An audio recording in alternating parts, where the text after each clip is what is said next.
We didn't have a whole lot of time to talk because he was sedated pretty well, but 2 days before he passed, I had asked them to back off of some of the medication so he and I could discuss things.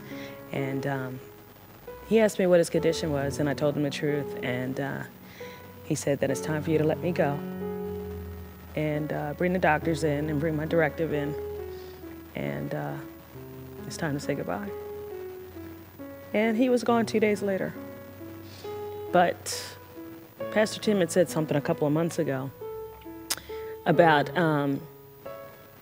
people and death, and that although you may not see someone crying all the time, you know that they're at peace.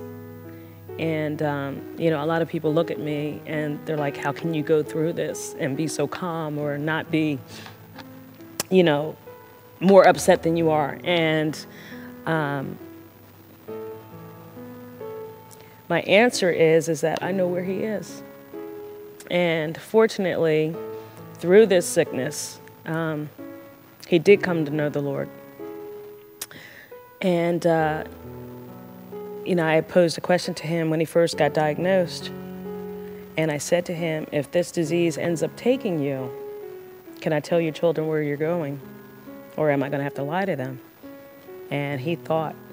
And it really, really got him thinking, because Steve had always sat on the fence. He believed in God, but he had a problem with Jesus. And he always sat on the fence about that. And he could have gone either way. And, when I posed that question to him, it really got him to thinking.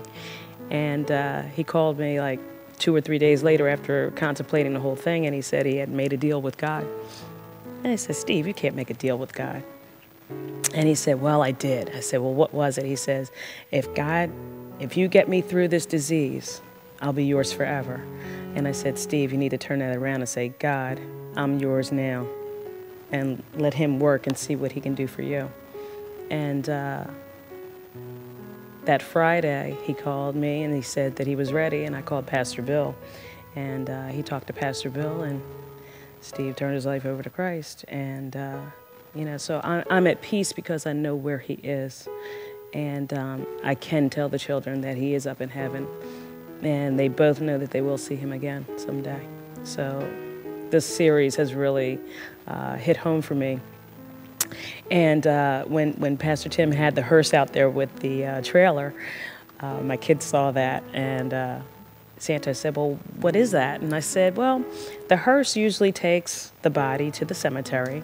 I said, and that trailer on the back is, just a little funny thing because you really can't take anything with you. And he says, well, what do you mean?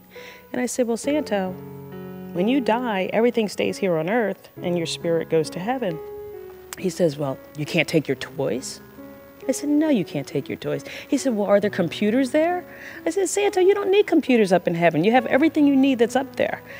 And I said to him, I said, well, when Daddy died, I said, where did all of Daddy's things go? And he said, well, they were still here at the house. I said, that's right. They were still here at the house. I said, Daddy didn't take anything with him.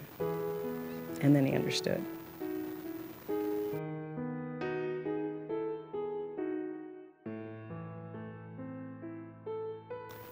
Pastor Tim had said a couple of months ago also that, we need to ask God what he wants us to do. And over the past year, I've kind of held back on that because they tell you the first year you don't make any major decisions and you don't make any major changes. And I didn't want that to be a part of that change because I know once you ask God to lead you, you don't know where that's going to be. And, that's shaky ground for a lot of people. But now that I've gone through the first year and we've had all the firsts and we've had the anniversary of Steve's death, this past week I've told the Lord, I'm ready to do your work. So whatever you have planned for me, I'm ready.